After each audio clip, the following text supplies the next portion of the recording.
Hello wise people, saya Vian. Coronavirus menimbulkan banyak sekali pertanyaan dan spekulasi yang belum terjawab secara pasti hingga saat ini.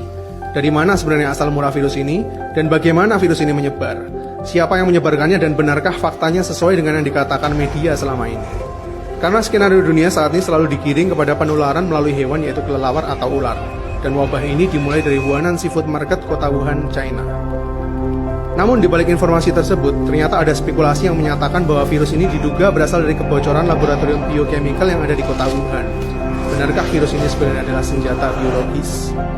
Hingga video ini dibuat sudah terdapat sekitar 4.474 orang yang terjangkit oleh coronavirus dan akan terus bertambah. Bahkan 107 orang sudah dinyatakan meninggal dunia. Apakah benar jumlahnya hanya sekitar 4.000-an orang saja? Sedangkan beredar sebuah video dari warga Wuhan yang menjadi salah satu perawat menyatakan bahwa sebenarnya sudah ada 90.000 orang telah terjangkit coronavirus. Sebelum akhirnya video yang viral di dunia maya ini dihapus oleh otoritas setempat yang terkesan menutupi fakta. Bahkan salah satu pakar dari Inggris yaitu Profesor Neil Ferguson nampak sepakat bahwa dia memprediksi saat ini sebenarnya sudah ada sekitar 100.000 orang yang terjangkit oleh virus ini namun masih belum teridentifikasi. Dan menurutnya ini semua barulah sebuah permulaan. Bahkan sumber berita lain menyatakan bahwa ini adalah bentuk politisasi penyakit, di mana secara mengejutkan, ternyata coronavirus sebenarnya sudah ditemukan oleh seorang dokter berkebangsaan Mesir yaitu Dr. Ali Mohammed Zaki 7 tahun yang lalu.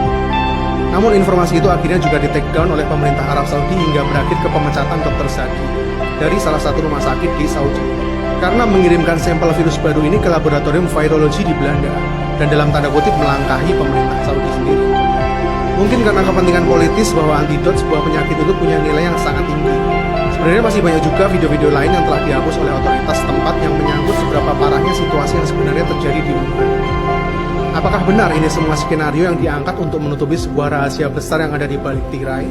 Bahwa coronavirus yang saat ini menyebar diduga sumbernya berasal dari laboratorium biokimia yang ada di Wuhan Institute of Virology yang berada di dekat dengan lokasi awal penyebaran. Ditambah sebuah konspirasi yang dinyatakan oleh seorang saintis asal Rusia bahwa SARS dulu juga pernah menjadi wabah global sebenarnya adalah virus buatan manusia yang memang disengaja. Wuhan Institute of Virology adalah sebuah laboratorium besar milik Tiongkok yang punya standar patogen level 4. Ini adalah status dari sebuah laboratorium yang boleh menangani berbagai biochemical dengan level tingkatan yang paling berbahaya. Mereka juga pernah menangani virus SARS hingga Ebola di laboratorium ini. Bahkan seorang expert dari Israel menduga bahwa epidemi yang terjadi ini berhubungan dengan senjata biologis yang dirahasiakan oleh otoritas setempat. Jadi apakah benar telah terjadi sebuah kecelakaan? Yang anehnya, kenapa epidemi semasif ini justru muncul di momen yang menjadi puncak dari migrasi terbesar di Tiongkok, yaitu bertepatan dengan Tahun Baru Rakyat Tiongkok. Tahukah kamu, Tahun Baru yang diadakan oleh Tiongkok ini sebenarnya adalah migrasi terbesar yang ada di dunia. Dari data terakhir 2018 lalu, disebutkan bahwa terdapat 385 juta warga Tiongkok yang bermigrasi dari satu kota ke kota lainnya. Dan semuanya akan menyebar dan berkumpul dengan para kerabatnya dari satu kota besar ke kota terpencil, begitu juga sebaliknya. Bayangkan seberapa cepat epidemi ini akan menyebar ke seluruh penjuru Tiongkok dalam waktu sebulan saja. Kenapa timingnya sangat tepat untuk sebuah dalam tanda kutip kecelakaan? Apakah ada yang mengatur ini semua setelah begitu banyaknya tekanan yang dirasakan oleh Tiongkok? Pasca perang dagang yang belum kunjung berakhir mulai tahun lalu. Kemudian terjadi huru-hara di Hong Kong yang belum juga selesai. Dan kini sebuah epidemi virus yang punya skala lebih besar lagi. Sehingga saat ini kondisi perekonomian Tiongkok menjadi semakin terperosok hingga mencapai titik stagnan perekonomian terendah selama 27 tahun terakhir. Setelah digadang-gadang akan menjadi negara dengan perekonomian terbesar di dunia mengalahkan Amerika pada tahun 2030 nanti. Ada apa dengan Tiongkok sebenarnya? Well, bagaimana perasaanmu setelah mendengar semua mimpi buruk barusan? Mungkin panik, berprasangka buruk, atau justru emosi? Yang jelas bukan sebuah kedamaian, bukan? Jika iya, berarti saya sudah berhasil menyebarkan virus negatif buat kalian semua. Dan tahukah kamu, inilah yang saat ini terus terjadi di masyarakat kita. Alih-alih menyebarkan sebuah vaksin, kita semua lebih tertarik untuk menyebarkan virus dan menularkannya ke lebih banyak orang lagi untuk merasakan yang kita rasakan. Terlepas dari berita itu salah maupun benar, tapi sebuah message yang baik itu seharusnya memberi sebuah harapan, bukan sebuah kehampaan. Jadi sekarang izinkan saya coba menyampaikannya sekali lagi buat kalian dengan cara yang lebih beradab. Semuanya berawal dari seorang pasien yang mengalami gejala pneumonia dari Wuhan di bulan Desember 2019 lalu, yang kemudian terus merambah ke pasien-pasien lainnya yang mengalami gejala pneumonia dan pernafasan akut. Seiring bertambahnya pasien yang disinyalir berasal dari Wuhan dalam kurun waktu 14 hari ini, pemerintah Tiongkok segera mengambil tindakan untuk segera mengisolir kota Wuhan dengan harapan supaya epidemi ini bisa lebih terkontrol.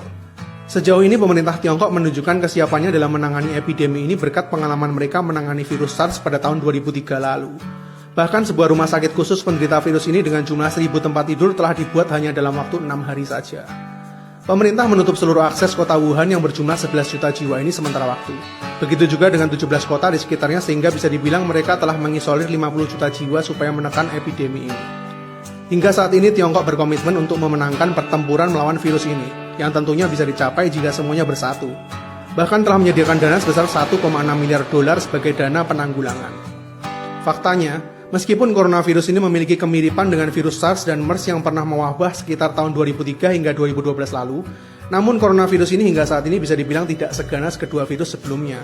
Karena hingga video ini dibuat, dari 4.474 pasien yang terjangkit virus ini, total korban jiwanya mencapai 107 orang yang sebagian besar berusia lanjut dan memiliki riwayat penyakit kritis seperti kanker, diabetes, jantung, dan para pasien dengan imunitas rendah. Sehingga virus ini jauh lebih leluasa untuk berkembang. Gejalanya adalah demam, batuk, pilek, dan mengalami sesak napas. Sedangkan data menunjukkan bahwa penderita dengan kondisi tubuh yang lebih fit dapat mengalami kesembuhan. Seperti yang terjadi pada seorang dokter di China yang terinfeksi virus ini namun telah mengalami kesembuhan. Begitu juga dengan beberapa informasi baru lain yang menyatakan bahwa beberapa pasien mereka mulai negatif dari coronavirus setelah dirawat selama 2 minggu. Hal ini diperkuat juga oleh seorang pakar yang menyatakan bahwa coronavirus memiliki sifat swasirna, di mana jika pasien tersebut memiliki fisik yang cukup kuat, virus tersebut akan hilang dengan sendirinya, atau justru sistem imunitas kita akan membentuk antibodi sendiri terhadap virus itu. Karena hingga saat ini sudah terdapat 63 orang dinyatakan sembuh dari virus ini. Jadi kuncinya adalah sistem imun kita sendiri. Jaga kesehatan supaya tetap fit dan hindari tempat yang potensial untuk sementara waktu. Untuk saat ini data menunjukkan tingkat kematian ada di bawah 4%, sedangkan SARS ada di 10% dan MERS mencapai 37% tingkat kematian. Sehingga meskipun belum ditemukan vaksinnya, para penderita tetap bisa sembuh jika pasien tersebut punya riwayat kesehatan yang baik dan imunitasnya tinggi. Namun tetap perlu diwaspadai karena penyebaran virus ini tergolong cepat dan dapat menularkan melalui pernapasan, sentuhan maupun mata. Ini adalah data terakhir mengenai coronavirus. Hingga saat ini masih belum ada yang teridentifikasi virus ini menyebar di Indonesia. Dan saya berharap kita semua bisa bersatu dalam doa virus ini tetap dijauhkan dari negara kita. Namun meskipun coronavirus menyebar dengan ganas, beberapa hari terakhir ini justru saya lebih cemas dengan virus jenis lain yang tidak kalah ganasnya, yaitu virus-virus kebencian. Di manakah empati dan nurani kita di saat manusia lain sedang berkesusahan? Kita semua manusia sama-sama punya dosa, bukan manusia yang menentukan siapa yang pantas mendapatkan azab. Karena kita sesama manusia tinggal di bumi yang sama, apa yang terjadi pada orang lain juga tetap bisa terjadi pada kita. Tetaplah rendah hati, bro. Epidemi virus ini adalah bencana berskala global, bukan berarti tidak mungkin menyerang negara kita juga. Bahkan apa yang terjadi di Tiongkok saat ini kalau diterusin, dampak perekonomian mereka bakal memicu krisis global di seluruh dunia loh. Karena saat ini Tiongkok adalah salah satu pendorong terkuat ekonomi yang ada di seluruh Asia dalam berbagai sektor. Manusia satu akan selalu membutuhkan manusia lainnya, dan perbedaan itu yang membuat kita tetap berada di dalam sebuah siklus kehidupan. Seperti halnya rantai makanan maupun bumi yang terus berputar. Kita semua related satu sama lain meskipun berbeda. Tidak cukupkah kita mengawali awal tahun 2020 ini dengan berbagai macam tragedi? Mulai dari banjir di ibu kota, kebakaran di Australia, gempa bumi di Puerto Rico, ancaman World War III antara Iran dan Amerika, climate change parah di Eropa, puluhan juta belalang menghabisi hasil panen di Afrika, dan epidemi virus corona di China. Dan semuanya ini terjadi hanya di bulan pertama tahun 2020 ini. Kayaknya di tahun yang baru ini nggak cuma visi pribadi kita aja yang perlu diresolusi deh. Tapi kayaknya seluruh penduduk bumi perlu duduk bareng bicarain resolusi 2020 buat visi dari bumi ini sendiri. Karena sejujurnya bumi ciptaan Tuhan yang telah diciptakan harmonis, sempurna dan indah ini kodratnya setiap hari juga terus dirusak oleh virus-virus yang paling jahat. Dan kayaknya nggak bakal ada vaksinnya, yaitu manusia dengan semua egonya. Saya Fian, see you in the next videos.